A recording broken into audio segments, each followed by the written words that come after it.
अगर आपका खाना सड़क किनारे ढाबे जितना अच्छा है तो हर कोई उस भोजन को खाकर खुश होगा। लेकिन बड़े रेस्टोरेंट में भयंकर चीजें परोसी जा रही हैं। वहां इडली की जगह गोल्फ बॉल बनाई जा रही है। माफ कीजिए, मैं ऐसी बातें इसलिए कह रहा हूं क्योंकि मैं चाहता हूं कि उनमें सुधार हो। भारतीय खाने के शौकीन लोगों को भारतीय खाना पूरी दुनिया तक पहुंचाना चाहिए।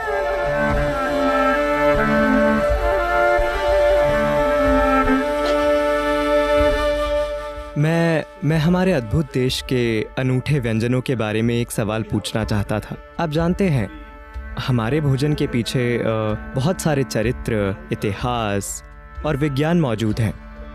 और इस बार कोरोना में भोजन ने आधुनिक चिकित्सा की सीमाओं को प्रकट किया है और हर कोई अब विश्वास करने लगा है कि भोजन बीमारी से बचने की सबसे अच्छी दवा है। भारत के बाहर मेरे कुछ बिजनेस हैं, कुछ रेस्टोरेंट्स, हर दिन वो मुझे बता रहे हैं कि दुनिया भारतीय भोजन को कैसे देख रही है, बेहतर स्वास्थ्य के लिए। और फिर कभी कभी, क्योंकि ऐसा पहले भी हो चुका है, लेकिन होता क्या है, भोजन को समझाने का उनका तर्क और भोजन को समझाने का हमारा तर्क बहुत अलग अलग है। प्रोटीन, कैलोरी, कार्बोहाइड्रेट की बात करते हैं। हम बस यही देखते हैं कि किस खाने से क्या होता है, और वो भी इस तरह से हमें ये दिया जाता है कि वो कभी शिक्षा पुस्तकों के माध्यम से हमें नहीं मिलता। वो हमें हमारी दादी वगैरह द्वारा दिया जाता है, जो कहती हैं ये खाओ क्योंकि मैं बोल रही हूँ। तो ऐसी फिलॉसफी जिसे समझना मुश्किल हो, और वो प्राचीन ज्ञान जिसे हमने अपने व्यंजनों में शामिल किया है, जो प्रभावी है और लंबे समय से लोग उसका असर जानते हैं, तो हम अपने भोजन को मार्केट के योग्य कैसे बनाएं? क्योंकि ये भी हम शेफ्स के लिए भारतीय भोजन को बाहर ले जाने और उसे मशहूर करने का अवसर है। पर हम इन छोटी छोटी कमियों को कैसे पूरा करें और इसे असरदार कैसे बनाएं? It is very important that we speak in modern language, otherwise to change that narrative is not going to happen in a short period of ये time. बहुत जरूरी है कि हम आधुनिक भाषा में बात करें, वरना हम भोजन के बारे में लोगों की सोच को जल्दी नहीं बदल पाएंगे। हमें आज की ही भाषा बोलनी होगी। लेकिन भारतीय भोजन, इसकी विविधता में कई बारीकियां हैं। ये दुनिया भर के भोजन के फैंस के लिए बहुत रोमांचक होगा अगर बस इसे ठीक से प्रस्तुत किया जाए तो।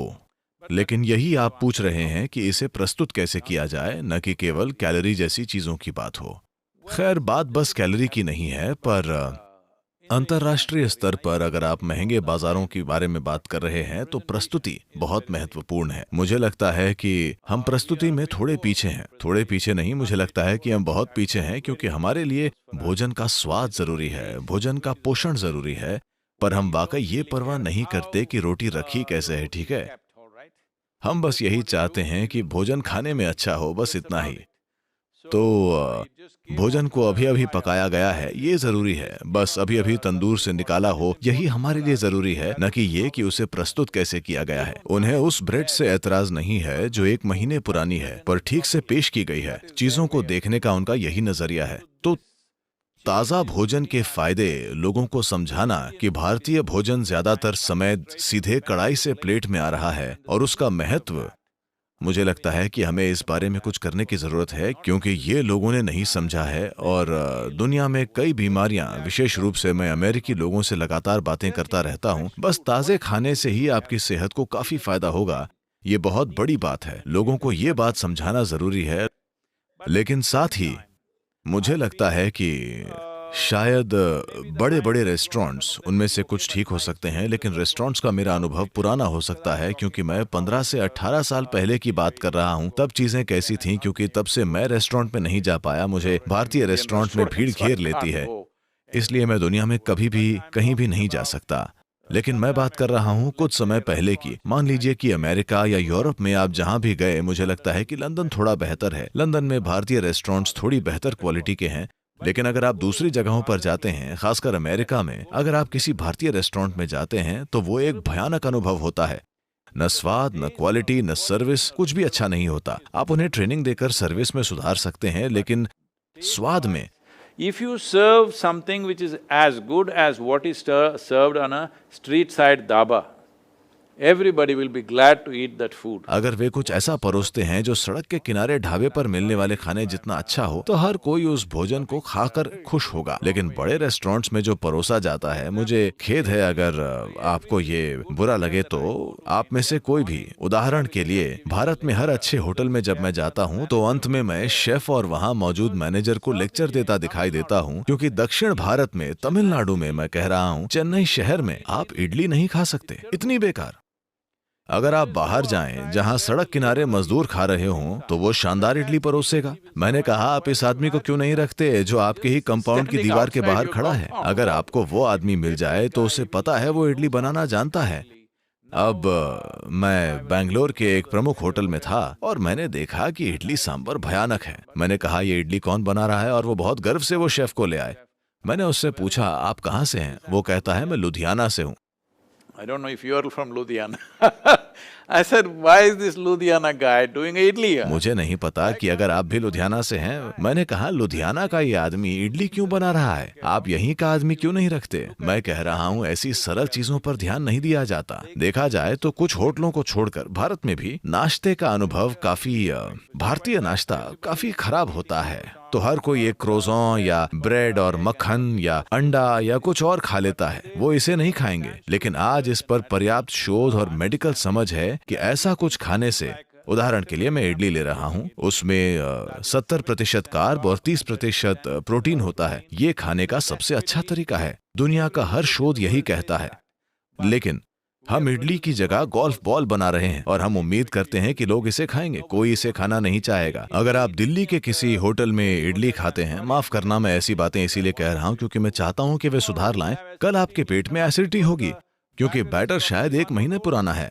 मुझे नहीं पता वो कितना पुराना है। ये ऐसे काम नहीं करता है। बैटर ताजा होना चाहिए, उसे एक खास तरीके से बनाना पड़ता है, क्योंकि अगर लोग स्वस्थ रहना चाहते हैं तो ऐसे उबले हुए खाने जिनमें प्रोटीन और कार्ब दोनों होते हैं, ऐसी चीजें खाना सबसे अच्छा है। तो मुझे लगता है कि अमेरिका में बहुत सारे रेस्टोरेंट मालिकों ने ये मान लिया है कि वैसे भी कोई नहीं समझता है, इसीलिए आप जो चाहे वो परोस सकते हैं। वैसे भी देखिए, जब लोग कमाई के लिए बिजनेस करते हैं तो वो इसे एक तरह से करते हैं। जब लोग इसलिए बिजनेस करते हैं क्योंकि वो कुछ अच्छा करना चाहते हैं तो वे इसे दूसरे तरीके से करेंगे। तो ऐसा होना जरूरी है। भारतीय खाने के शौकीन लोगों को भारतीय खाने को आगे बढ़ाना होगा। भारतीय रेस्टोरेंट चेन्स को फैलने के लिए ये एक अच्छा समय है, पर क्वालिटी होनी चाहिए। जब मैं क्वालिटी कहता हूं, उदाहरण के लिए मैं किसी को बढ़ावा देने की कोशिश नहीं कर रहा हूं, मैं बस आपको बता रहा हूं। उदाहरण के लिए मुझे एक ऐसे व्यक्ति के साथ मीटिंग करनी थी जो मैं नाम नहीं लेना चाहूंगा, लेकिन ये वो व्यक्ति हैं जिन्होंने लेक्सस कार डिजाइन की है, ठीक है। वो मुझसे मिलना चाहते थे क्योंकि मैंने उनसे आर्थिक मंच में डिजाइन के बारे में काफी बातें की थी, इसलिए वे मुझसे मिलना चाहते थे। तो मैंने कहा ठीक है, हम मिलेंगे। फिर मैंने कहा मीटिंग कहाँ है? तो उन्होंने मैनहट्टन क्षेत्र में एक नंबर दिया और हम देखने गए। और फिर मैंने देखा कि वो एक सरवना भवन होटल था। मैंने कहा ये नहीं हो सकता, ये अमेरिकी आदमी मुझसे सरवना भवन में क्यों मिलेगा? तब मुझे एहसास हुआ कि वो मुझसे यहीं मिलना चाहते थे क्योंकि उन्होंने कहा ये इकलौती जगह है जहां मैं हर दिन नाश्ता करना चाहूंगा। और मैं वहां गया और जो भी मैंने खाया, वो पोंगल जो उन्होंने परोसा, मैं आपको बता रहा हूं, वो चेन्नई में परोसे जाने वाले पोंगल से बेहतर पोंगल परोस रहे हैं। हमें यही करने की जरूरत है, क्वालिटी। अगर आप हर तरह के खाने और खाने की किस्मों का क्वालिटी उत्पादन करते हैं तो हमारे पास इतने तरह के खाने हैं जिसे कोई भी, दुनिया की कोई भी संस्कृति इसे हरा नहीं सकती, क्योंकि अलग अलग किस्में, कन्याकुमारी से लेकर कश्मीर तक कितनी किस्में हैं। भोजन की कितनी बारीकियां हैं। अगर हम इसे मैनेज करें और इसे संरक्षित करके दुनिया के सामने पेश करें तो इसका कोई तोड़ नहीं है। आप जैसे युवा लोग जिन्हें खाने का शौक है, उन्हें ये करना चाहिए। जो इसे सिर्फ कमाई के लिए करते हैं, उन्हें लगता है कि वो कुछ भी परोस सकते हैं और बच के निकल सकते हैं। जिसने एक बहुत आप जानते हैं, इससे भारतीय भोजन बदनाम हुआ है क्योंकि हर कोई सोचता है कि भारतीय भोजन खराब है, क्योंकि दुर्भाग्य से इसे ऐसे ही परोसा जा रहा है।